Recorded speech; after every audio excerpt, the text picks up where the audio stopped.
So loaded the film now, so I have the core here correctly. This looks are closed. Emulsion on the outside, of course.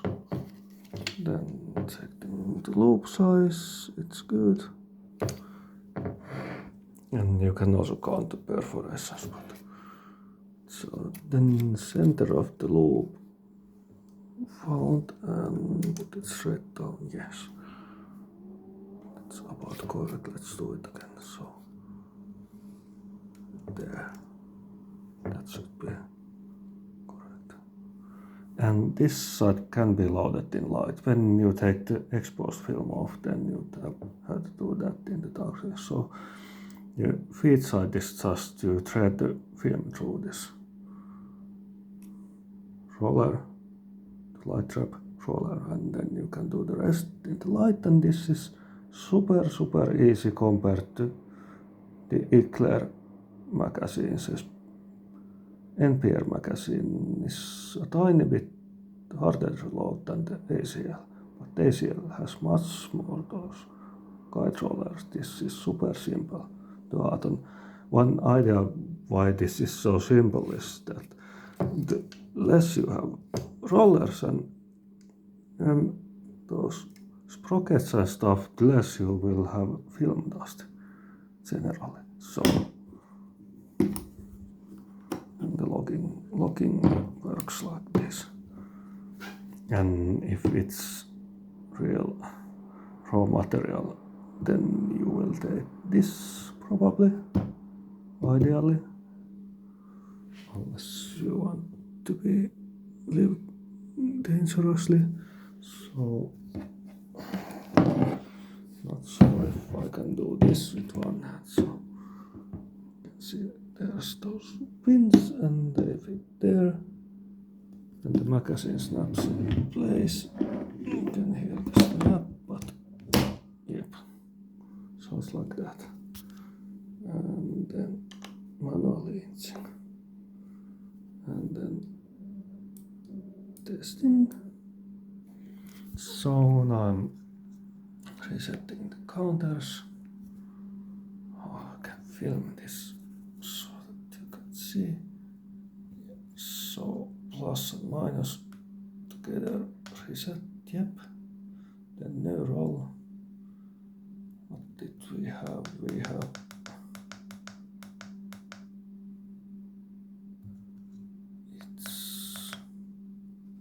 what's this in meters?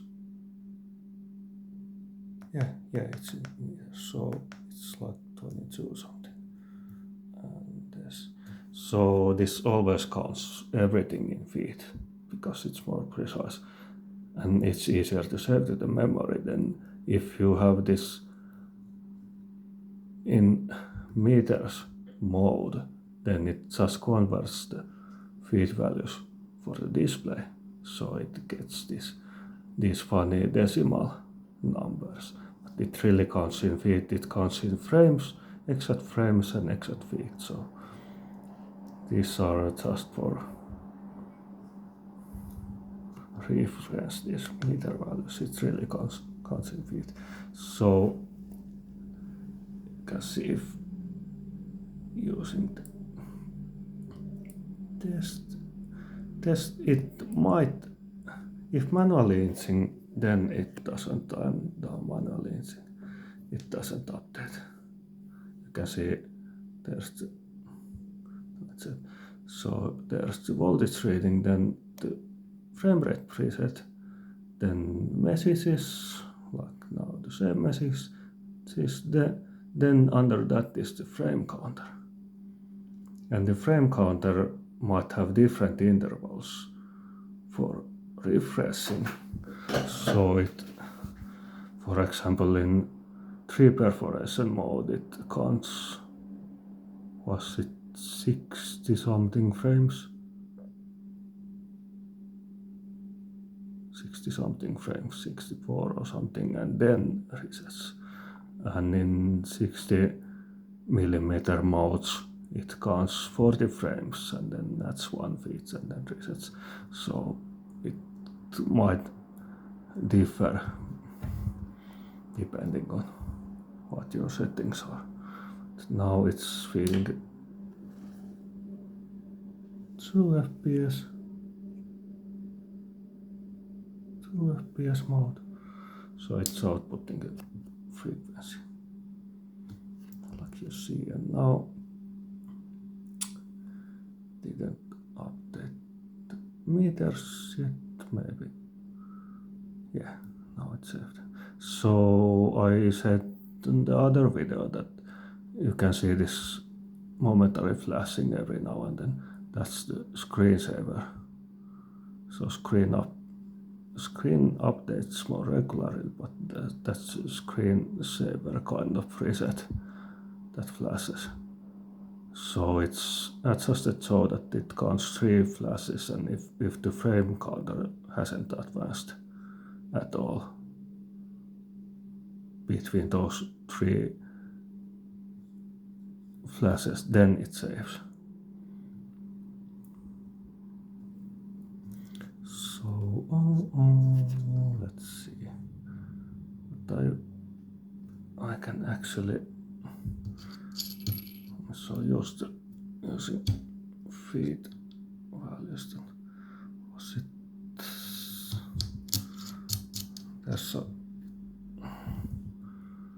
It's a plus button when it gets this loading screen. Then no, it's this, and then yep, now it changed. It makes it very quickly.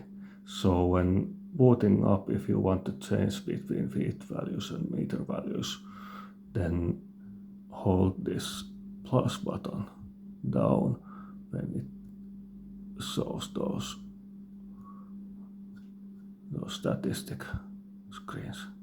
So it does not need to be down when it actually boots up, but after it has loaded the first 3 screens, then you hold it down until you see the meter feed change message. And if you want to change the camera type or the perforation type, which affects how this counts the feed values and frames, then you will hold this set button down when booting. So it loads, I think it loads those 3 screens, and then it checks which button is down. So if this is down after the first 3 screens, then it changes between meters and feet, and if this is down, then it goes to the camera selection menu. And if this minus button is down when you actually connect the power, so it has to be down when you connect the power. It doesn't work if you do wait for a second and then push it down. You have to keep it down and then connect the power. Then it resets the internal memory. So those are the 3 main ways to control the settings. So if crystal generator was off the last time it saved and then powered down, then when loading it always it should, let's see, okay, now it's saved. Then I don't remember, I changed it actually somewhere, so let's see what it does. The crystal generator is off now, so it should load directly to the, it loaded to the basic screen A. This is basic screen A, this is basic screen B, and this is C. In normal mode, one can cycle between these. So if the crystal generator had some setting when you powered it down, selected setting like 2 FPS, then it saved that setting to the memory, and let's set 6 FPS. when you select the preset, it already saves. You don't have to shoot anything or wait for any save messages. The save message comes to the screen when it saves the shot footage amount, and I haven't shot anything now, so it doesn't even show that. But when selecting the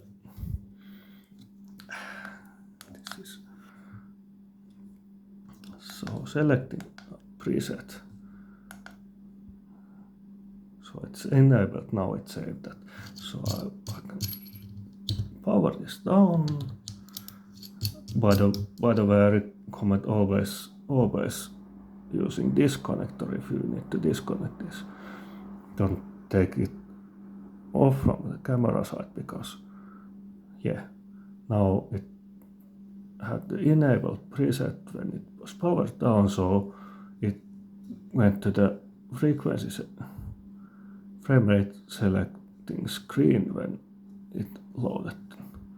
So I need to now select a frame rate, or if this saved one, the 6 FPS which I saved, if that was okay, then set, and it goes to the screen. I changed it because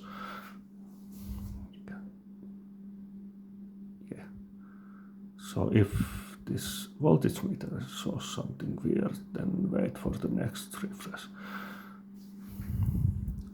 It sometimes does that when booting up. It's normal. So I changed the booting system so that if you want to generate external frame rate with this, it always goes to the the frame rate selecting screen, this screen, when booting up, because I tested with LTR and it didn't always detect the external frequencies if it didn't go to this mode first. So if shooting something like 6 FPS and this camera has the internal crystal FPS at 25, so it can be 24 or 25 normally. This has 25 enabled, so you will hear the difference between 25 and 6, of course. But if you select, for example,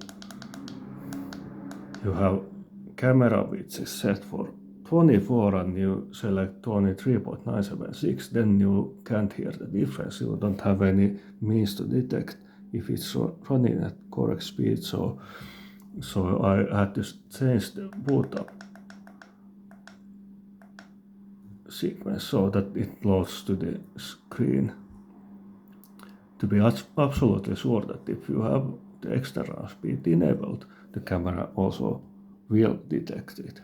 So it's a safety measure. Some people might think it's annoying, but it's a safety measure, because if you can't hear the difference between frame rates, then you can't know if it's running at correct speed or not. So I had to make sure that the camera always detects it, so 6 FPS. And if I disable this, let's disable that like that, then camera runs at its internal frame rate, which is 25 in this case. You can, I will set the external frame rate a little lower, like 12, so you can see this is 12. So now it always detects it when I change the boot up sequence. So you can see it counts to 40 frames and then resets this and updates 1 feet. So this, if you have this in meter mode, this is what it does in the background. So it always counts in feet, because this is more precise, because film dimensions are in feet, imperial values, and in feet, frames per feet in this case. So that this is precise. If this would count in meters, it would always be tiny bit off, but this is precise because it's in feet, and it always goes in feet. If you have this in meter mode, it just converts this value to meters and nothing else. And if you, so now we're waiting 3 flashes and it saves. Now when the frame counter stopped, yep, now it's saved. And when it has saved and you haven't shot anything else, you can cut the power if you want it. This consumes very little power, so you can keep it on if you want. You don't have to always switch it off because it takes very little power. So 12 FPS. And when selecting the speed preset, it already saves it. You don't need to save. This save message is for counters. I should have 51 feet remaining. Let's see what it shows. It shows about the same.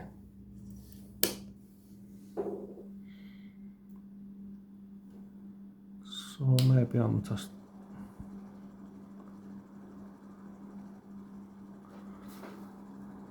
let's run some film through.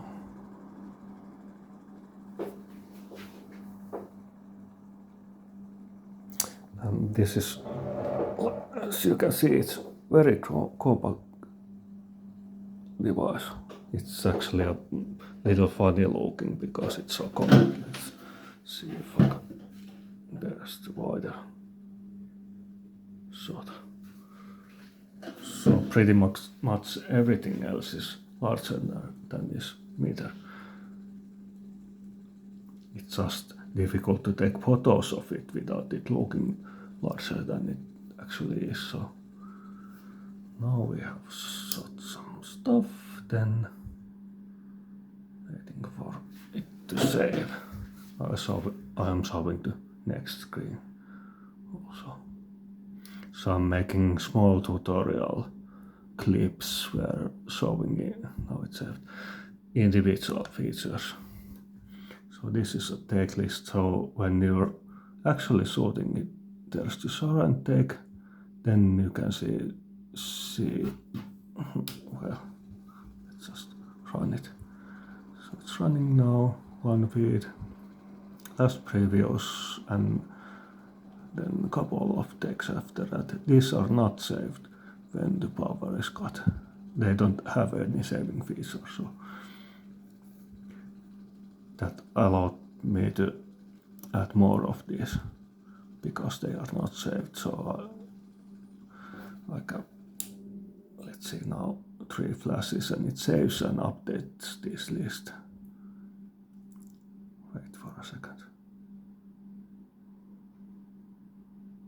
Yep, now you saw that it updated this. So let's do that again. And this, it counts in feet and frames, and it actually saves the frame value too. Every time it saves both the feet value and the frame value. So it's very precise. If you switch this, let's wait again. If you switch this on and off continuously, then the saved amount shouldn't drift because it saves the individual frames. Now you saw it updating again. And we can do that one more time, like 2 feet. Yeah.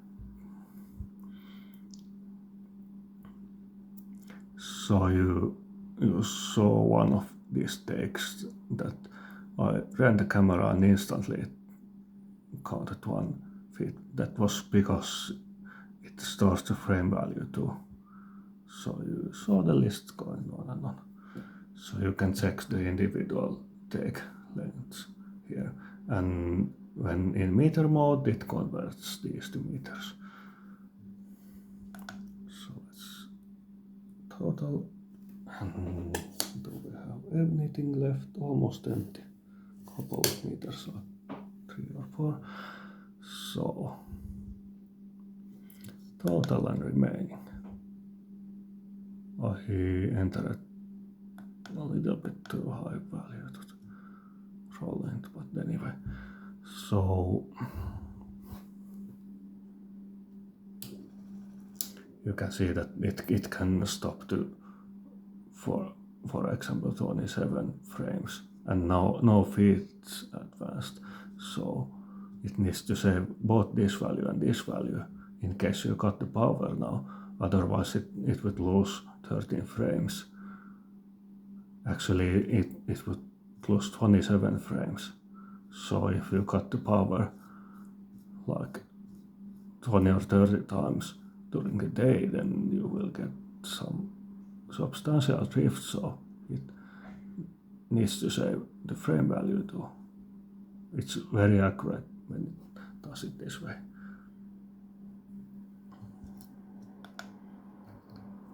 Remaining. Let's see when we are running out.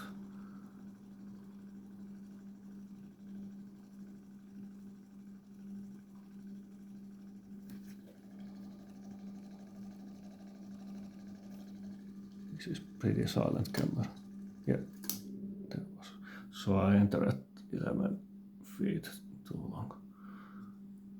But let's see, 64 feet it was actually.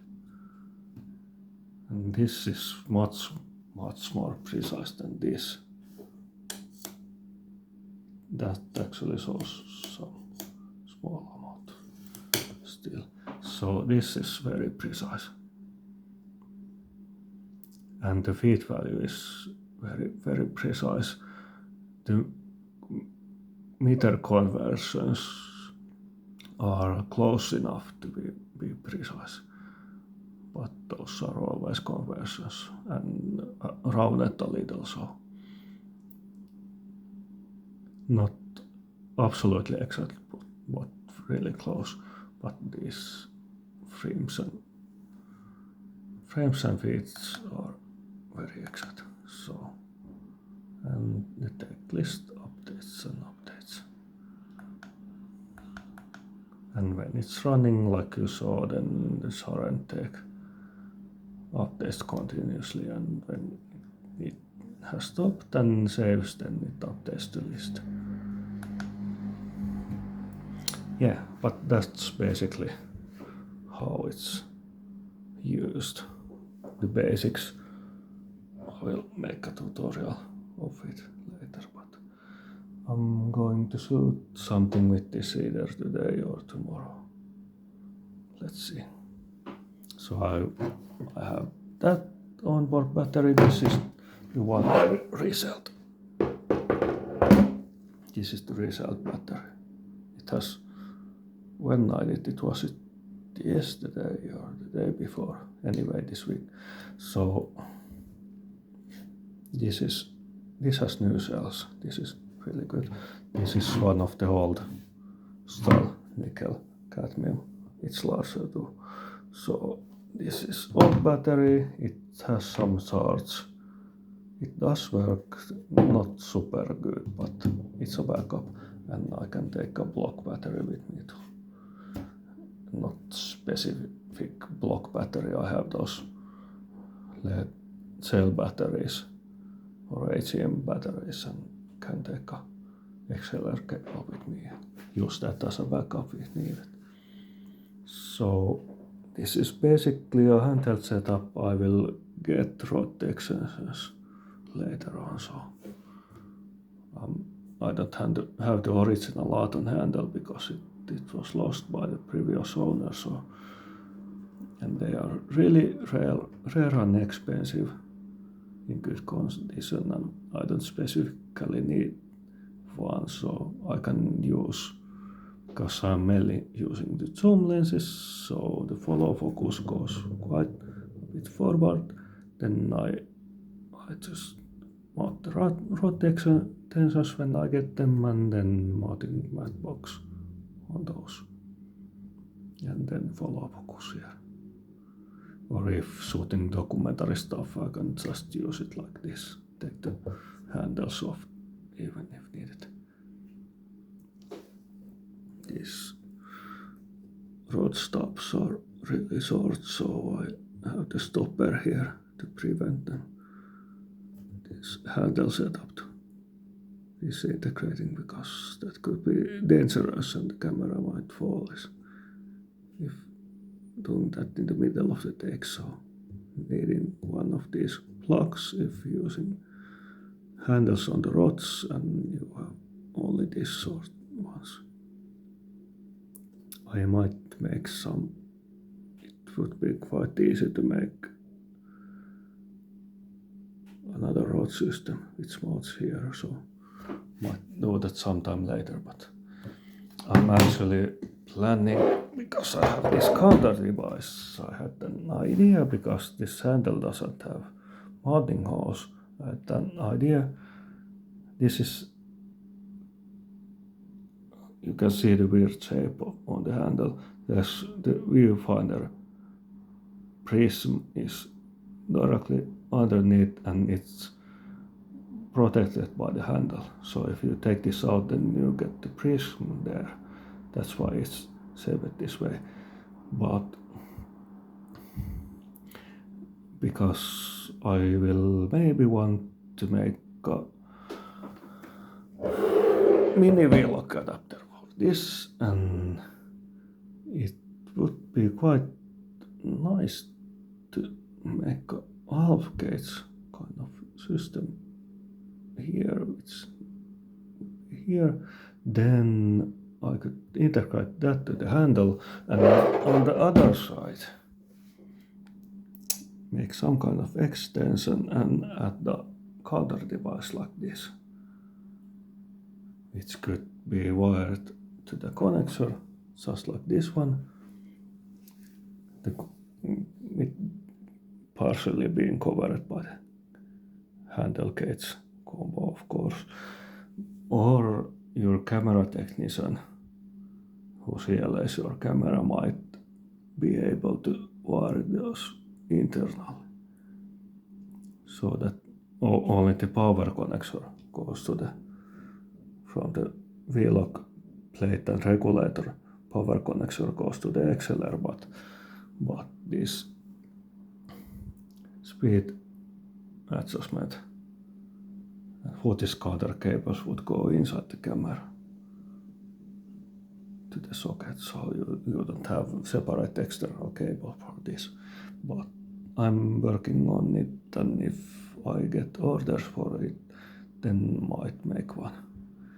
It would be relatively expensive, not in Aaton terms, but depending on what you use these cameras for, maybe 1,500 euros, something like that. 1,300 to 1,500 euros, I think, with good enough quality to be usable. I can make something which costs 4,000 euros, but it's not necessary, so I think something like 1,500 euros it would be okay. So it would have new handle, it works the same as the original. It would be heavier, of course, because it would have the power converter and mini V-lock plate, and then a counter device like this, which allows footage counters and external speeds. Lots of speed presets. Actually, can have this device has 20 presets, but I could have lots more presets if it would be integrated in the handle, so it would be specific to this camera model. This has less presets because it has so many different camera models included. So if concentrating on one camera model, then I could actually make the presets so that you could save your own presets and change them freely with 1,000 of an FPS increments, for example. I could totally do that if having it specific to this camera model. So let's see. But now I'm shooting with this, and this is easy and very good value for the money. Very useful. Works with different cameras, so if you happen to sell your cameras. You don't need to sell this because it should work with most other cameras. So, shooting a roll of film sometime, maybe today or tomorrow. Let's see. But just reminder about. So plus and minus down at the same time, then that's the roll. Then minus and set goes to the FPS selecting menu. This. And if wanting to add new roll without resetting these counters to total counter, remaining counter resets. But if you don't want to reset the total counter,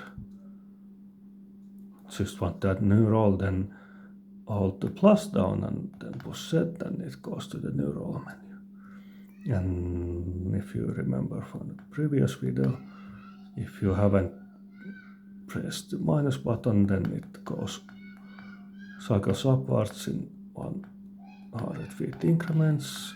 When you get close enough to the value you want, then pushing down changes the mode so that it goes in 5 feet increments up and down. 195 for example, and then set. Now it's added new roll and it shows here in the remaining. So pretty useful. So I'm going to switch this off and do something else. I have the CP16 projects, for example, which need to get forward. This is really good with the onboard battery, so I'm really happy that I managed to resell this work, but it has like 1/4 of the original capacity, so it's not good for the whole day shoot, but this would last really long because it has new cells. There you can see this wires going to the connection. And I will of course make a tutorial how to add these wires to the panel connector and some kind of paper instruction too, if you don't want to watch videos all the time.